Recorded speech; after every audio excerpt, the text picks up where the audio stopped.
नमस्कार friend, star एपिडेक्स में आपका स्वागत है। और आज की इस डेली वोकअप में सीखने वाले हैं कुछ इम्पोर्टेंट वोकेबुलरी जो हर एग्ज़ाम में काफ़ी यूज़फुल होता है। तो चलिए स्टार्ट करते हैं। पहला है एट्रोसिटी। इसका मीनिंग समझ लेते हैं। An extremely wicked or cruel act, यानी कि जो अत्यधिक दुष्ट हो, क्रूल हो, उसको एट्रोसिटी कहते हैं, मतलब क्रूरता। इसका सिनोनिम देखते हैं। Cruelty, abomination, wrong doing, inhumanity. Antonyms हो जाएगा ह्यूमिनिटी, बिनिग्निटी। तो आप यहाँ पे देख सकते हैं सिनोनिम्स भी दिया है, एंटोनिम्स भी दिया है। चलिए एग्जांपल के माध्यम से समझने की कोशिश करते हैं। जैसे कि the entire war is an atrocity, जो संपूर्ण वार था वो एक क्रूरता था। वार क्राइम, जो युद्ध था वो भी एक क्राइम था। Launch on the basis of lie, जो झूठ के नींव पे खड़ी थी, यानी कि एट्रोसिटी यानी क्रूरता। सेकेंड देखते हैं क्यूब। क्यूब यानी शक्ति की जब्ती, यानी तख्ता प्लॉट।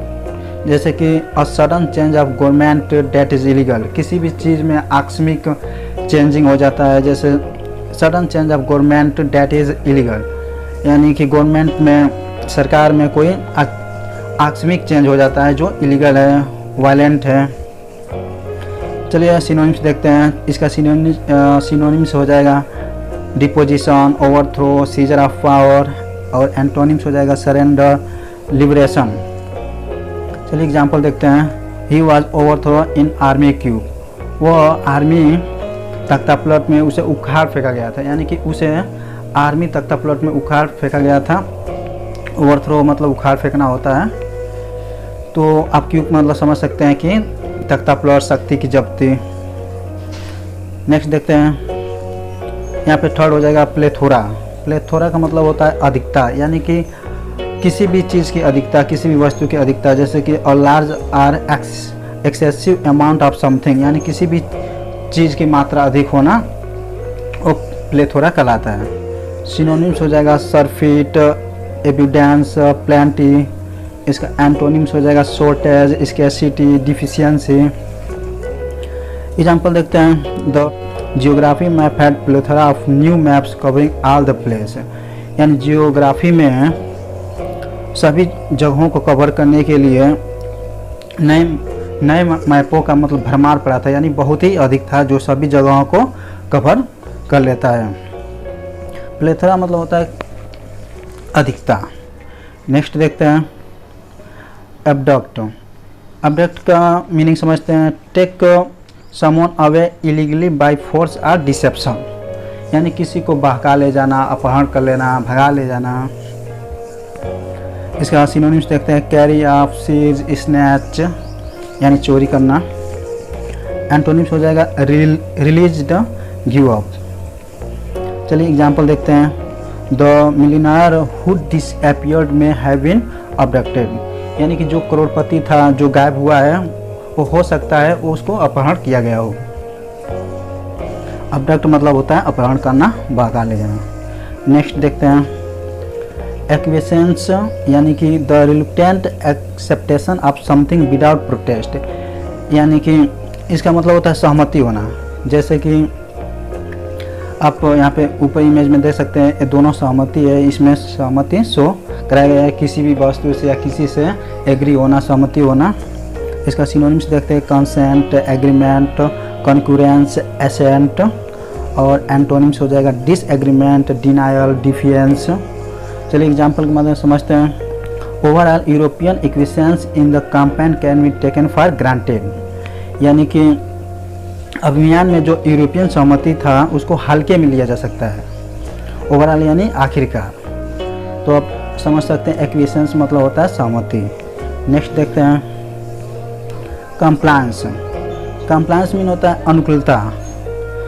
कंप्लायंस मीन होता है अनुकूलता होता है, सहमति होता है, एग्रीमेंट होता है। चलिए इसका सिनोनिम्स देखते हैं। सिनोनिम्स हो जाएगा एग्रीमेंट, कंसेंट, ओबीडियंस। और इसका एंटोनिम्स हो जाएगा disagreement, dissent, non compliance. Example के माध्यम से समझने की कोशिश करते हैं।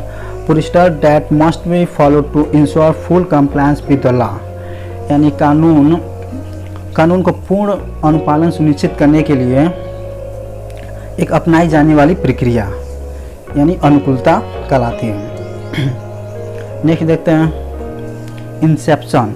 इंसेप्शन मतलब होता है आरंभ करना, यानी किसी भी वस्तु का, किसी भी चीज़ का आरंभ करना, जैसे कि द इस्टेब्लिशमेंट और starting point of institute of or activity. यहाँ पे देख रहे हैं स्टार्टिंग पॉइंट ऑफ एन, यहाँ पे आप देख सकते हैं starting point of an institution or activity, यानी किसी भी चीज़ का, किसी भी संस्था का स्टार्टिंग पॉइंट यानी आरंभ करना। सिनोनिम्स देख सकते हैं foundation, initiation, origination, setting up.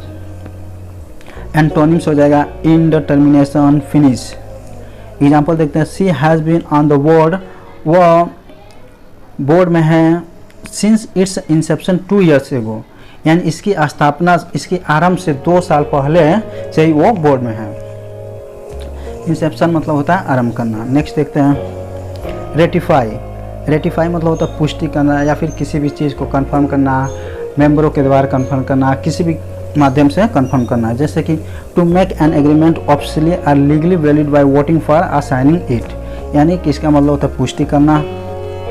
चलिए सिनोनिम्स देखते हैं confirm, approve, agree, to validate. Antonyms हो जाएगा रिजेक्ट, यानी कि इसको एग्री नहीं करना है, पुष्टि नहीं करना है, कंफर्म नहीं करना है, इसको डिसअप्रूव कर देना है, डिनाई कर देना है, मना कर देना है। एग्जाम्पल देखते हैं the treaty was ratified by all the member state. ये जो समझौता था वो रेटिफाई किया गया था, किसके द्वारा? स्टेट यानी राज्य के सभी सदस्यों के द्वारा। तो रेटिफाई का मतलब होता है पुष्टि करना। नेक्स्ट देखते हैं इम्प्यूनिटी। इसका मतलब होता है दंड अभाव, यानी कि सजा से मुक्ति। एग्जम्पशन फ्रॉम पनिशमेंट, यानी कि दंड से छुटकारा। Freedom from the injurious consequence of an action. Synonyms देखते हैं impunity, exemption, indemnity, dispensation. Antonyms हो जाएगा डिनायल, डिसफेवर। चलिए एग्जाम्पल के माध्यम से समझते हैं they continue to break the law with impunity. वे खौफनाक होकर कानून तोड़ते रहते हैं, यानी वो सजा से मुक्ति रहते हैं। नेक्स्ट देखते हैं इरिडिकेट। इरिडिकेट का मतलब होता है मिटा देना, किसी भी चीज़ को जड़ से मिटा देना, खत्म कर देना, जैसे कि डिस्ट्रॉय कंप्लीटली। इसका सिनोनिम्स देखते हैं eliminate, get rid of, remove. इसका एंटोनिम्स हो जाएगा बिल्ड, एफिक्स। बिल्ड मतलब होता है बनाना। चलिए एग्जाम्पल के माध्यम से समझते हैं this disease has been eradicate from the world. इस बीमारी को दुनिया से निकाल दिया गया है, यानी मिटा दिया गया, हटा दिया गया है। तो इरिडिकेट का मतलब हो जाता है मिटा देना। तो बस आज की वीडियो में बस इतना ही। अगर आज की इस वीडियो में कुछ सीखने को मिला है तो आप हमारे वीडियो को लाइक कर सकते हैं और चैनल को सब्सक्राइब कर सकते हैं, ताकि डेली वोकैब से आप जुड़े रहें, अपडेट पाते रहें। Thanks for watching this video.